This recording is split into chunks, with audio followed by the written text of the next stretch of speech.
Rise of the Guardians was supposed to be DreamWorks' next big franchise, based on a book series of the same name, basically.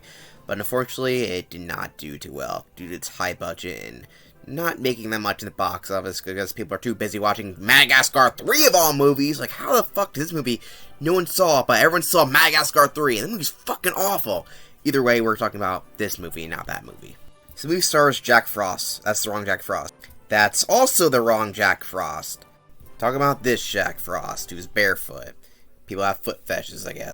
Also, this character was shipped with Elsa a lot back in the day, for some reason. He's a sad boy that I'm sure a lot of young girls crushed on, because, you know, he's basically that type of character.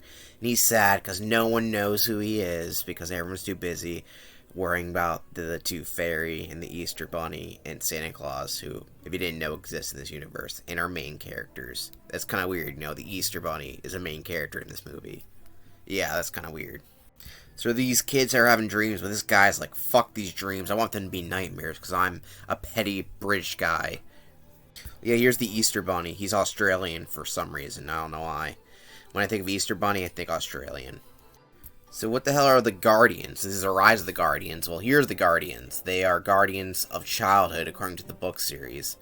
And they're fictional, well, I don't know what you call them. The mascots or holidays. Not all the time, because, you know, Two Fairies and a mascot, and there's a Sandman.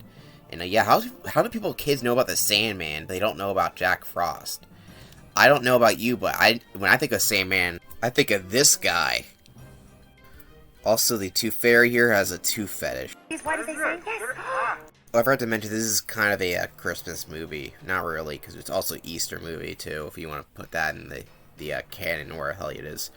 Yeah, but unfortunately, this is uploaded after Christmas, because I didn't plan it out right ahead.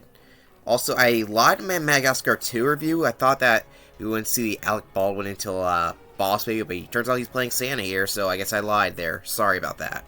So this guy's just whining and complaining because he's like, you guys, everyone knows you, but no one knows me. Someone give everyone a nightmare. I'm a whiny British guy. That's the boogeyman, by the way. He kind of not that great of a villain.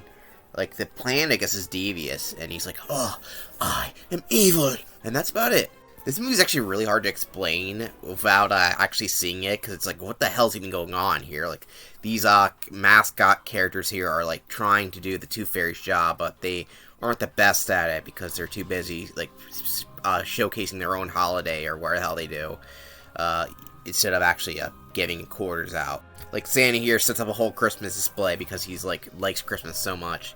He's actually one of the best characters in the movie, because the Santa goes way too hard in this movie. Oh, and this kid sees him, I guess. He looks really uncanny. Oh, and then his sister, who also has some weird uncanny hair going on there, goes to the Easter world, I guess. It's a good movie, but, like, trying to explain it makes no sense. So, if this sounds interesting, I recommend watching the movie and not watching my review, because I don't know how to explain it. Yet there's an orb that Santa uses to travel places, and a little kid goes into it and happens to go to Easter World. Like, does that sentence make any sense? But that doesn't happen in this movie. It's stuff like that makes sense in the movie, but it's so hard to explain. Like, okay. Oh, the Sandman dies here. Oh no, I'm sad. And then everyone else dies. So Easter's coming. Easter! You're not here for Easter. Just in a few days. You're not. You're out. So yeah, they all get ready to Easter so the kids can believe in them, because some kids are not believing them because I guess the Tooth Fairy failed their job or something like that. It doesn't really matter.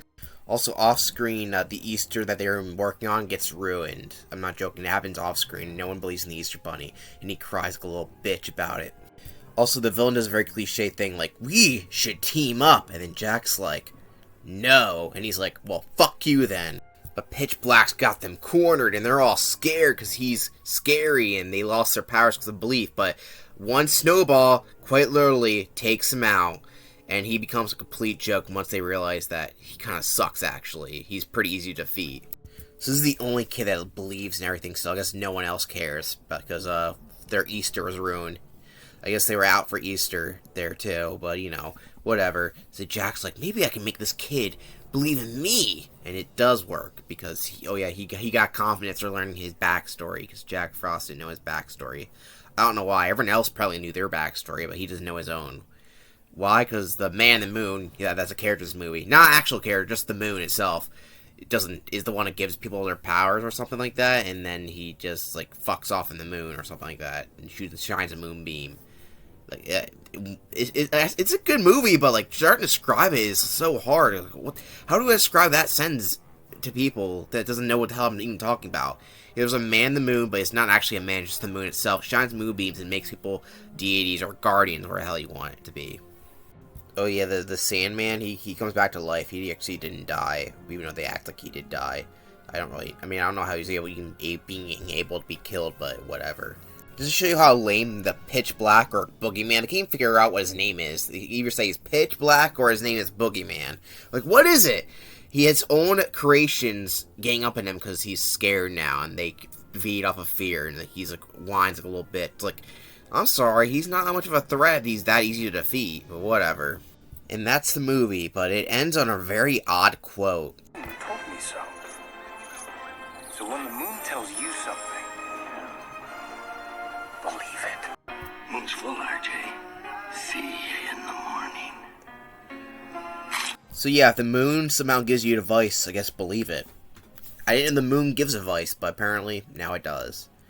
It's weird because the way it's phrased like it actually could happen in real life, but I don't know about you, but the moon's never given me advice. I mean, one time I looked up at it and I saw a bear in the moon that said the moon's full, RJ, I'll see you in the morning. But that's about it. Don't got much to say else about this movie, other than I think it's pretty neat, it's entertaining, the animation's good, other than some kids look kind of really uncanny at some points. And the concept's very unique. I don't like learning mythology, mixing new ideas with that, so that's always fun to me. But I don't know if a kid could get into this, because it's a very complicated plot, and it wants to have sequels, but at the same time, it doesn't really have much. It has like a little bit too much going on in the first movie, at least in my opinion, for that. It was supposed to have sequels, but like I said, it didn't perform well enough.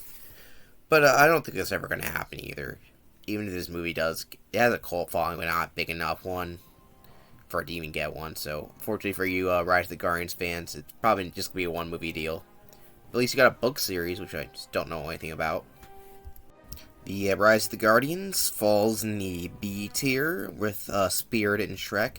At the bottom, I think those two movies are better. Not Shrek Forever After, not Shrek 1. Like I said, I think it's a good movie. If you're interested in anything like that, like holiday characters or other, I don't even know, because like Tooth Fairy and Sandman are different categories. They call them Guardians of Childhood. Characters like that, I guess. And then, yeah, I guess you'll find it interesting. I find it interesting and it's entertaining, but like I said, the villain is very weak. And there is some weird things going on.